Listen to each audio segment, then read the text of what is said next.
ఏంటి కొత్త ఐపీఎస్లు ఐఏఎస్లు న్యూ టీమ్ రెడీ టీమ్స్ మొత్తం సిద్ధమైపోతూ ఉన్నాయి. దాదాపుగా మొన్న ఎవరినైతే అక్కడ నుంచి తప్పించారో వారి స్థానంలో కొత్తగా ఈరోజు కృష్ణా జిల్లా కలెక్టర్గా డీకే బాలాజీ, అనంతపురం జిల్లా కలెక్టర్గా వి వినోద్ కుమార్, తిరుపతి కలెక్టర్గా ప్రవీణ్ కుమార్, వారితో పాటు గుంటూరు రేంజ్ ఐజీగా సర్వశ్రేష్ఠ త్రిపాఠి, ప్రకాశం ఎస్పీగా సుమిత్ సునీల్, పల్నాడు ఎస్పీగా బిందు మాధవ్, వారితో పాటు చిత్తూరు ఎస్పీగా మడికంఠ, అనంతపురం ఎస్పీగా అమిత్ బర్ధార్, నెల్లూరు ఎస్పీగా ఆరిఫ్ హఫీజ్ వీళ్ళని అపాయింట్ చేశారు. మరి ఈ నేపథ్యంలో మనం గమనిస్తే కొంచెం ఎన్నికలని ఏదైతే వైఎస్ఆర్సీపీ కంట్రోల్ చేయాలనుకున్నారో ఆ control system one by one దెబ్బతినిపోతున్నట్లుంది.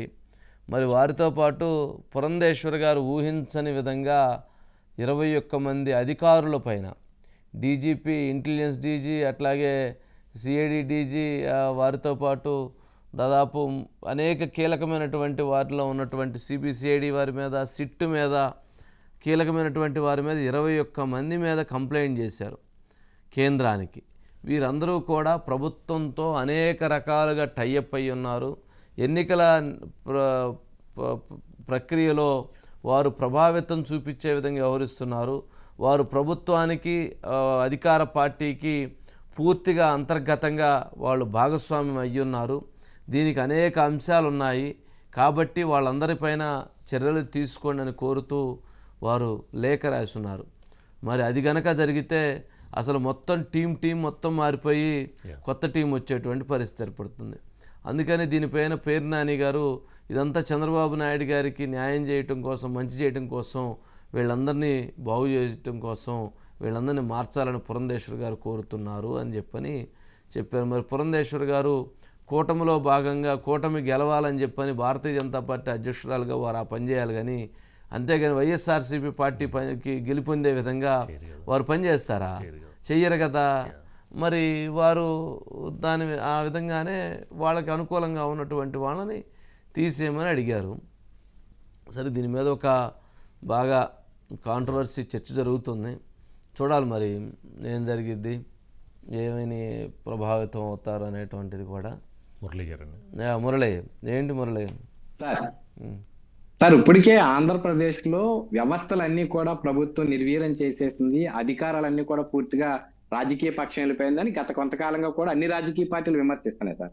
కానీ ఎన్నికలు వచ్చే సమయానికి ఎవరైతే ఒక రాజకీయ పక్షాన్ని కొమ్ము కాస్తున్నట్టుగా కనుక అధికార యంత్రాంగం ఖచ్చితంగా కూడా వాళ్ళ మీద చర్యలు తీసుకోవడం అనేది ఒక చట్టపరంగా ఉన్నటువంటి చర్యలు. ఈ క్రమంలో భాగంగా ఇప్పటికే ముగ్గురు ఐపీఎస్ ఆఫీసర్లు, దాదాపుగా ముగ్గురు ఐఏఎస్ ఆఫీసర్లు, 5 ఐపీఎస్ ఆఫీసర్లపై బదిలీ వేటు పడింది. వారు ప్లాస్ లో కొత్తగా కూడా నియమించడం జరిగింది సార్.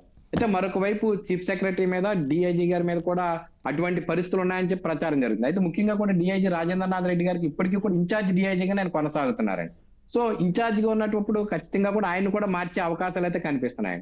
అయితే ఆంధ్రప్రదేశ్ లో రోజు రోజుకి చోటు చేసుకున్నటువంటి పరిణామాలు కానీ, లేదా అధికార దుర్వినియోగం కానీ, లేదా కొన్ని వ్యవస్థలు రాజకీయ పక్షంగా అధికార పక్షాన్ని కొమ్ము కాస్తున్నటువంటి నేపథ్యంలో బీజేపీ రాష్ట్ర అధ్యక్షురాలు పురంధేశ్వర్ రాసినటువంటి లేఖ కానీ, లేదా ఇప్పటికే తెలుగుదేశం పార్టీ నేతలు రాష్ట్ర ఎన్నికల కమిషనర్ కి ఇచ్చినటువంటి ఫిర్యాదులన్నింటినీ కూడా పరిశీలించిన తర్వాత ఏ స్థాయిలో ఉన్నతాధికారం ఉన్నప్పటికీ కూడా ఖచ్చితంగా కూడా చట్టపరంగా వారిని బదిలీ చేస్తారు.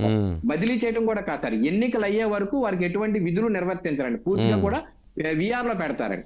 ఆ క్రమంలో భాగంగా వాళ్ళ రాష్ట్ర స్థాయి అధికారైనా, స్టేట్ హెడ్ గా ఉన్నప్పటికీ కూడా వారిపై కూడా అటువంటి బదిలీ వేటు పడే అవకాశం. అంటే మురళి, అంటే దీనికి కూడా ఎవరైతే ఈ పోస్టింగ్లు కూడా ఎవరినైతే తీసారో ఆ పోస్టింగ్లో ప్రమోటీస్ నేర్పించుకోవాలని, ఎవరైతే వారి ద్వారా ప్రమోషన్లు పొందారో వాళ్ళని నేర్చుకోవాలని చాలా ప్రయత్నం జరిగిందట.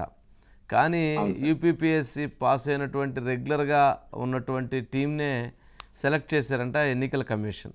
అంటే ఇప్పుడు వాళ్ళు వచ్చినటువంటి వాళ్ళు వాళ్ళ మాట వింటారు కాబట్టి ఆ అవకాశాన్ని ఇవ్వకూడదని ఇచ్చేసారంట. అంటే 3 స్పెషల్ టీం వచ్చారు దీనికి, కేంద్రం నుంచి 3 స్పెషల్ టీం వచ్చారు, ప్రత్యేక అధికారుల బృందం. వాళ్ళు చాలా స్ట్రిక్ట్గానే, సీరియస్గానే ఆపరేట్ చేస్తున్నట్లున్నారు. సరే, అయితే ఓకే మురళి, ఓకే. నెక్స్ట్